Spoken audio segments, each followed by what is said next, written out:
Hello, and welcome back to Organic Gardening for Beginners. My name is Jessica, and this is the show that teaches you the sustainable and very simple methods you need to grow a very productive food and flower garden for yourself.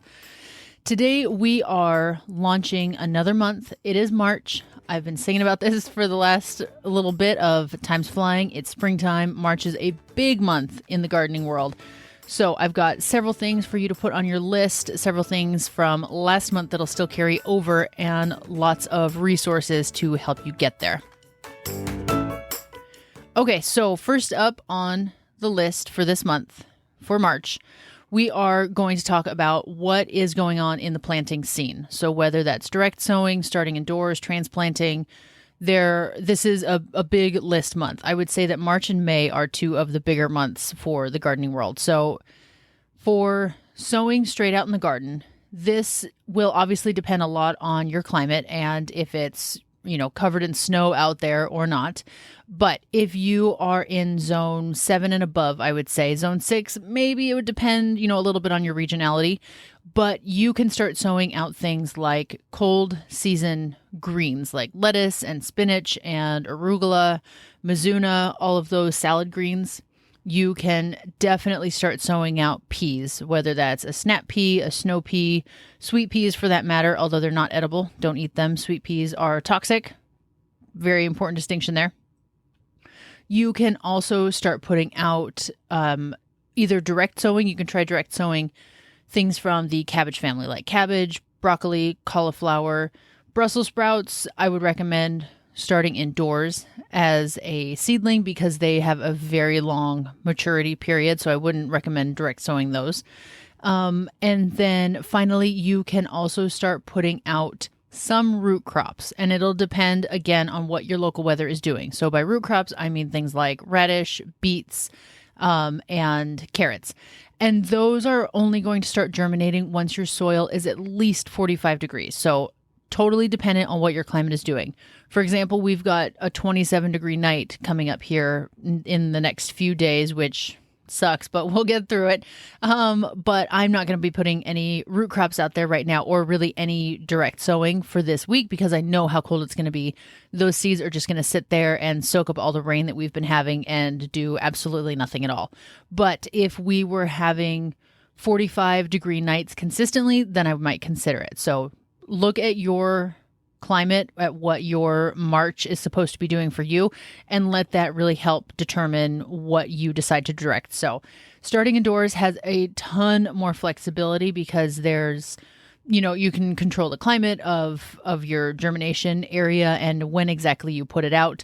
Whereas direct sowing, you are totally at the whimsy of your mother nature, unless you happen to have something like a row cover or a low tunnel or a cold frame that can help provide some protection for those crops and a little bit of temperature increase.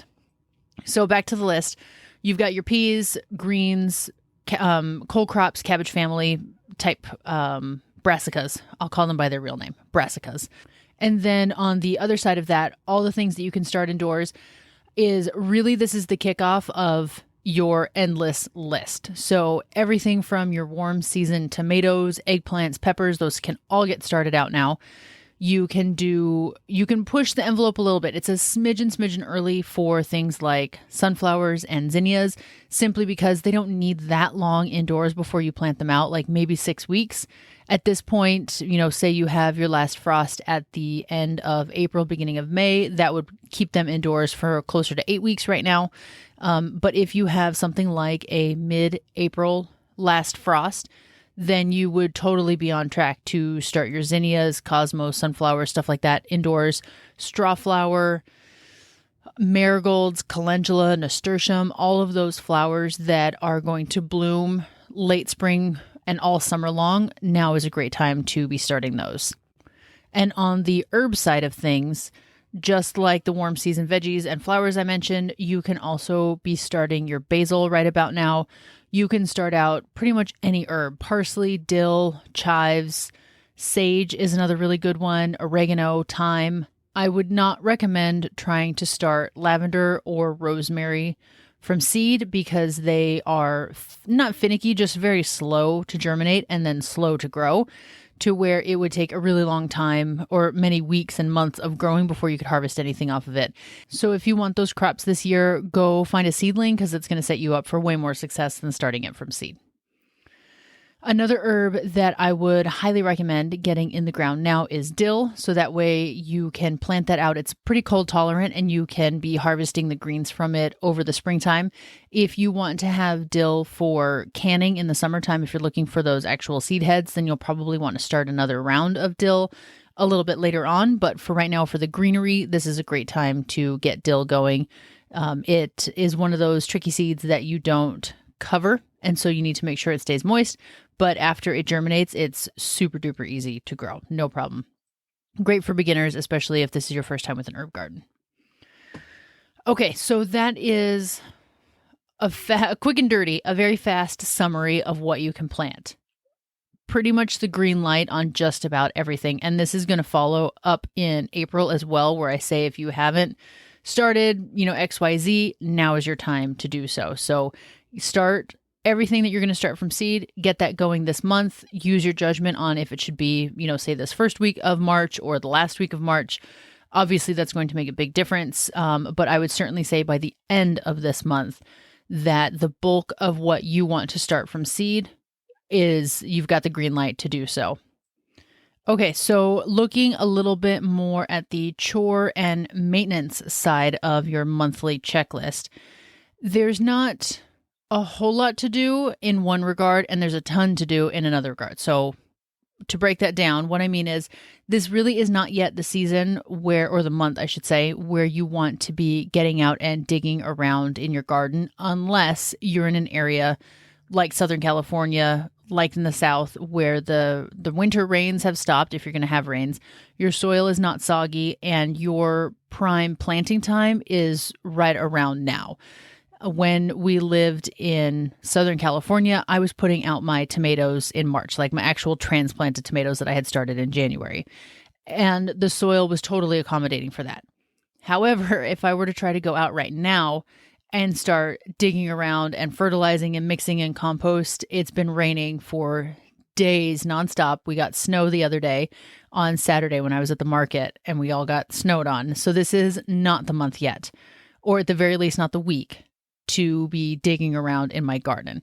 So again, kind of like with the seed starting, use your judgment on that. What is your weather doing? If you know you want to dig in some amendments, or you're adding compost, or you're starting a new bed, if your weather's been somewhat dry, you're not buried in snow, you're not getting inundated with rain, then this might be a good week or month to do so. However, if you're in the Northwest like me or another rainy area, wait until next month. Or to get around that, what you can do, if you know you need new garden beds, you can do a no-till garden bed or a lasagna style or deep mulch type bed. And what all of those are, and I've talked about this before in past episodes, this is where instead of tilling up a new garden space, you simply build one on top of your existing area. So if you have a grassy backyard or a weedy area or even just some bare dirt that you know you want to plant in, instead of tilling up that area to mix in compost and whatnot, what you can do is just build on top of your ground. And so what I do is put a thick layer of cardboard, usually, say just like a flattened box, sometimes 2 layers, depending on the existing area. If I'm really trying to smother out the grass or invasive grasses like Bermuda grass, then I might do a double layer just to slow it down a little bit more. And then on top of that, you can layer in kitchen scraps, compost, straw, and like chicken bedding. If you have chickens, you can buy raised bed mix. You can use any combination of these things, even leaves, especially if they are partially composted. And then you're just kind of building up your new garden area in layers, and you're going to plant straight into that. Now, if you do put chicken bedding or any sort of animal manure in there, but in particular chicken manure, you want to make sure you wait several months. With chicken, they do recommend 6 months, which would put you in a little bit of a pinch if you did it now, and want it for spring planting. So think of when you're going to want to plant, if you're going to use animal manure. So if you're building this bed knowing you're not going to do a spring planting, but you are going to do a midsummer or a fall planting, then go ahead and use chicken manure, fresh chicken bedding. It'll have plenty of time to break down. But if you're building this bed in the hopes of planting everything out next month or even in May, then I would not recommend putting in fresh animal manure, simply because it won't have had enough time to break down for any pathogens to get washed away or cooked off in the sunshine, or for other animals to come and eat and take away. And you would be better off sticking with something like rabbit manure, which you don't need that kind of cooling period, or even something like alpaca or llama manure. You can apply a lot with less time between application and planting. If you want to skip all the manures, then just go for kitchen scraps, leaves, compost that you buy in or you've made, on site. And that will be a perfect layering job to be able to plant directly into. So aim for at least 3 inches, maybe more like 6, because it is going to sink down. So you have your layer of cardboard, your layer of compost / kitchen scraps and leaves and whatnot. And then you plant straight into that. And once the plant roots get deep enough to hit the cardboard, that cardboard will be soggy enough and breaking down so that the roots can go straight through down into your native soil. And in the meantime of all that, because, at least weeks, if not months, are going to go by between planting and the cardboard breaking down, the weeds will have been smothered so that you are not planting into straight lawn or unprotected ground where the weeds are just going to pop right back up and inhale anything you plant out there. This way of building beds is how I've done it for many, many years. I typically make a raised bed this way, where I put up wooden sides, but then I fill it in exactly that way. I put down cardboard, I put down kitchen scraps, manure, etc., and then depending on the exact materials I use, I either plant right then or I wait a few months and then plant. And it works beautifully. You don't have to till anything.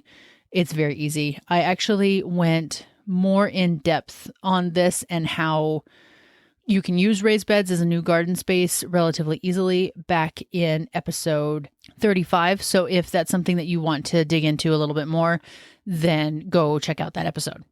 Also on the chore list, not so much of building out new beds, but just making sure you've got a plan for what your garden year is going to look like. So kind of that seed starting schedule, planning things out, layout, format.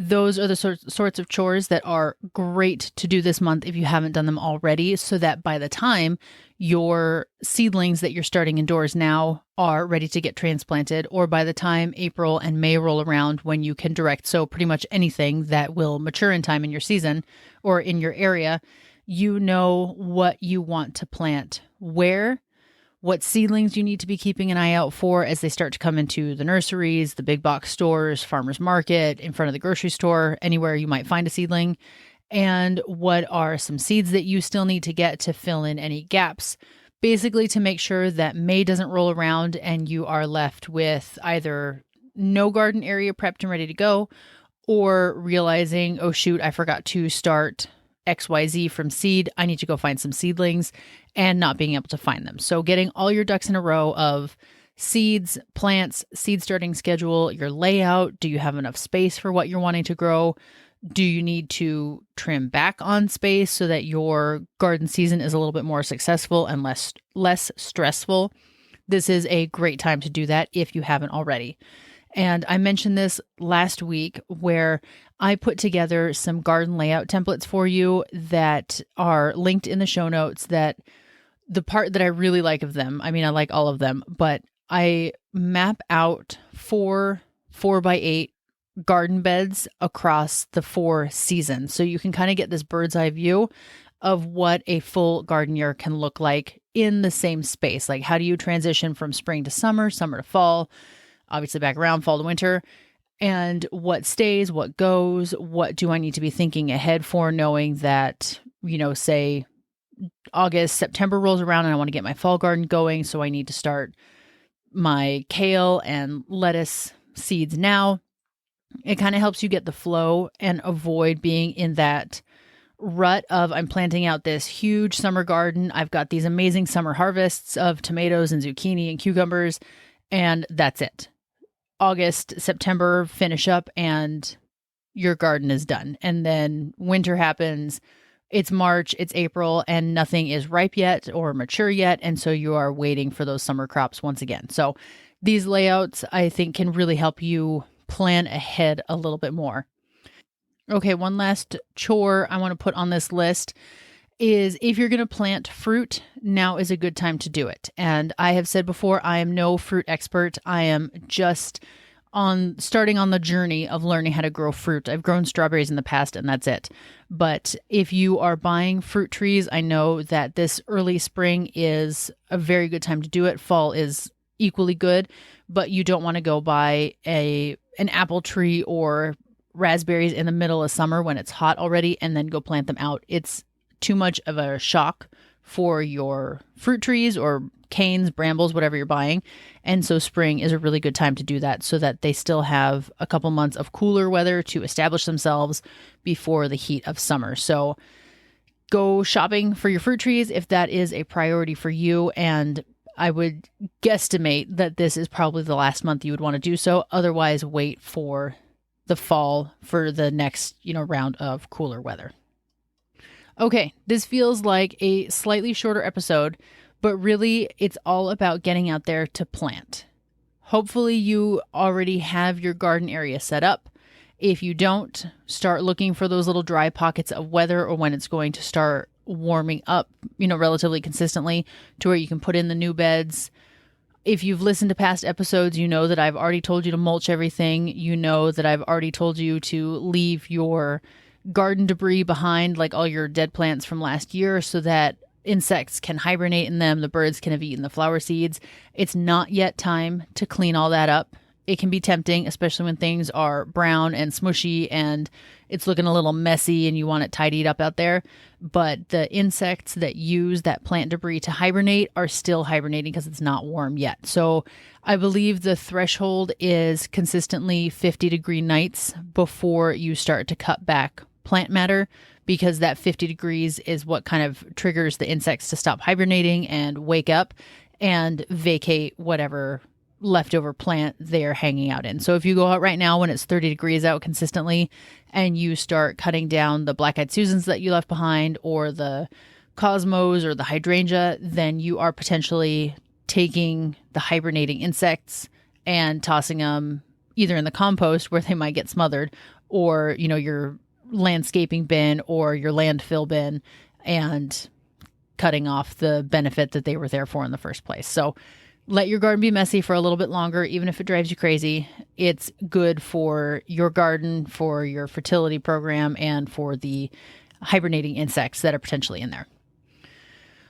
That's it for this week, my friends. Don't forget to check out that resource. I am also going to leave a couple of links in the show notes because there have been some really good YouTube videos and podcast episodes lately from other educators and content creators that I want to make sure you guys are aware of. In particular, Hugh Richards is one of my favorite gardeners that I listen to all the time, and he's had some really good garden planning videos lately. And then I also found this really cool cattle panel greenhouse build video where this guy used 2, maybe 3 cattle panels in a row and used it to make a little seed starting greenhouse for himself. And even though we have a larger hoop house on our property, I'm looking at this plan with the intent to build one specifically for my seedlings because it looks super sturdy, really easy to follow, easy materials to put together. So I will link his video in case you have also been thinking about doing some sort of a greenhouse build. I know he sells his plans on Etsy with like the cut list and everything, but even just watching the video can really help give you an idea of what it should look like and the space and everything. And I don't have any, affiliation or anything with this. It's just a helpful video that I liked that I want to make sure that you guys can get your hands on. Which reminds me, one of the Hugh Richards videos that I've watched recently, he's got a plan in this video of how to make a hinged low tunnel cover for one of his raised beds that I also think could be super helpful for many of you guys out there, especially if you're in a colder area. So I will make sure to link that below because it is well worth a watch and can be a super valuable tool to integrate into your garden area. All right, for reals this time, that's it. I'll talk to you next week. Bye.